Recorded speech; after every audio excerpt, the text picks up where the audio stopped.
Dede tidak pernah datang ke pengadilan dan yang melarang datang ke pengadilan itu adalah Rudiana. Di channel YouTube saya dan di berbagai channel media seperti itu jawabannya. Apa kesimpulan Bapak tentang peristiwa pengakuan Dede tersebut? Kesimpulan saya dalam peristiwa pengakuan Dede bahwa Dede tidak mengetahui peristiwa pengejaran dan Dede memastikan pada malam itu tidak ada kerumunan orang di depan SMP 11, tidak ada anak-anak bergerombol di gang SMP 11 pada malam itu. Tidak ada peristiwa pengejaran dan Dede setelah membeli rokok kembali lagi mengantar Aep ke tempat pencucian mobil. Tekanan-tekanan batin apa yang membuat Dede itu mau jujur sama Pak Dedi? Dia mengatakan selama 8 tahun tersiksa hidupnya. Dia mengalami problem psikologi dalam dirinya, hidupnya seperti mengalami ketakutan. Saya dengar ada ungkapan bahwa Dede siap dipenjara untuk menebus kesalahannya. Coba Bapak jelaskan. Iya, Dede berulang-ulang saya nanya, kamu bohong atau tidak? Dia katakan, saya tidak berbohong. Pernyataan Dede sudah disampaikan di depan notaris. Dan nanti sebentar lagi akan kita legalisir di Pengadilan Negeri Cirebon.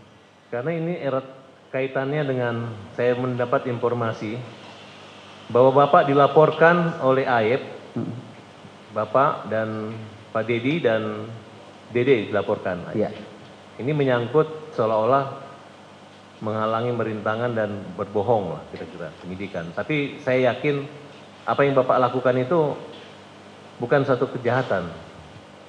Iya, yang saya lakukan hanya ingin menyampaikan informasi tentang sebuah peristiwa secara terbuka dan semuanya ingin diuji lewat lembaga peradilan karena saudara Aep dan Dede sebelum saudara Dede bertemu saya sudah dilaporkan ke Mabes Polri oleh keluarga terpidana atas dugaan kesaksian palsu. Sedikit lagi, bisa tidak Bapak mengungkapkan atau menyebutkan siapa-siapa orang yang mengalami penyiksaan yang Bapak wawancarai, baik yang sudah keluar dari penjara selain Tata ataupun siapa yang pernah Bapak wawancarai? Kalau diwawancarai musuh di channel tidak ada kalau yang di dalam karena kan aturannya kan tidak boleh. Yang saya hanya mewawancarai kan yang di luar. Ya, yang di luar. Yang di luar itu diantaranya saudara Aldi, adiknya dari Eka.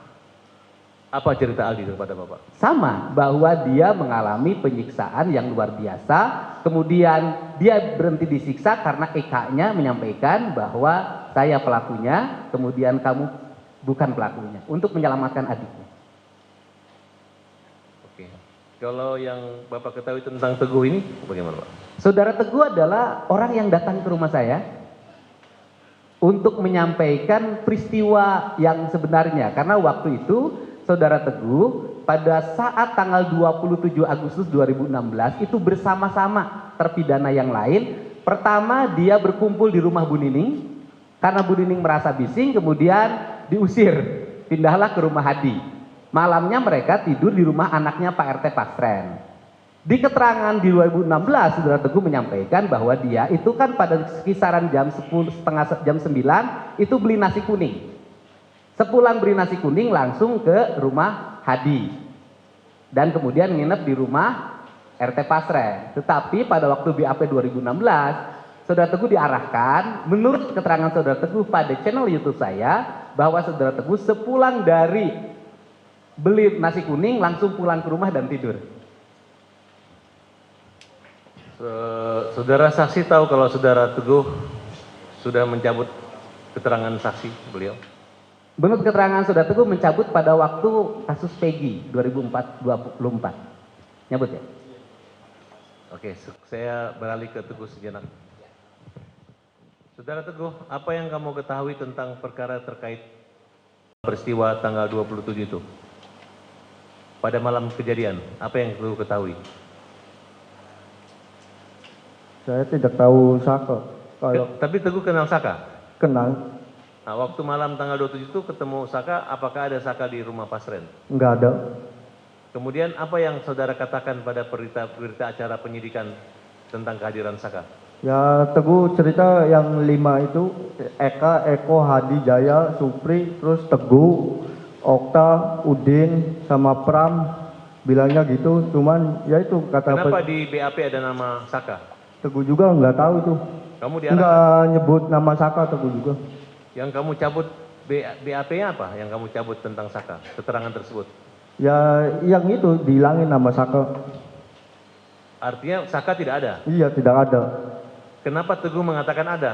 Karena dipaksa, karena disiksa, atau karena diarahkan? Karena diarahkan Siapa yang mengarahkan? penyidik. Soalnya waktu itu kan Teguh tetap kekeh bahwa di situ tuh tidak ada Saka. Artinya kalau saat ini Saka mengatakan dia memang tidak ada di tempat pada masa pembunuhan itu, kejadian itu benar menurut Teguh? Tidak. Bukan, maksudnya kalau Saka kan sekarang mengingkari bahwa dari dulu dia mengatakan dia tidak terlibat bersama kelima orang tersebut. Iya. Apakah betul? Betul.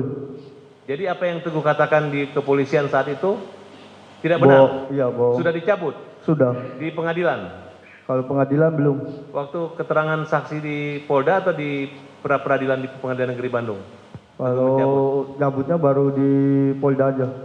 Oh, tapi belum pernah ke pengadilan? Pengadilan pernah, cuman Teguh kan cerita ya itu yang 5 itu pas nyampe di beli nasi kuning balik lagi ke rumah Adi, terus tuh diberhentikan. Kamu udah tidak sesuai dengan BAP. Saya ingat Teguh waktu di 2016. Coba ulangi yang pelan-pelan ngomongnya. Jangan gugup, tenang dulu. Tarik nafas dulu. Waktu Teguh di pengadilan kan bilang bahwa Teguh tuh jam 8 ke warung Ibu Nining bertemu dengan Eka, Jaya, Supri, Eko, Eka, Teguh, Udin, Okta, Pram. Terus di rumah Ibu Nining pindah ke rumah Hadi sekitar jam 9. Terus sekitar jam 9 tuh Teguh beli nasi kuning, balik lagi sekitar 15 menit, nyampe ke rumah Adi, ketemu lagi sama yang 8 itu. Lalu Teguh sekitar jam 10 tuh kembali tidurlah ke rumah Pak RT. Tapi memang ada menginap di rumah Pak RT itu benar? Benar Para ada. terpidana itu betul? Ada. Kenapa diingkari oleh Kapi dan Pak RT? Ya nggak tahu juga. Kamu yakin bahwa mereka memang di rumah Pak RT? Saya yakin. Ketika kamu mendengar Pak RT mengatakan tidak mengenal dan tidak ada di situ, tidak ada nginap-nginap, apa pendapat kamu? Kan diingkari, kan Iya. kamu ada di rumahnya Pak RT, betul? Bersama 5 orang itu tanpa Saka kan? Iya. Nah, terus Pak RT tidak mengaku. Ya Teguh tetap bilang tidur di situ, terus ya lalu diarahkan pulang ke rumah Pram. Kapi kenal? Hah? Kapi, anak Pak RT, anak Ya Pasai. tahu aja, cuman nggak terlalu dekat. Oke. Ada yang mau tambah?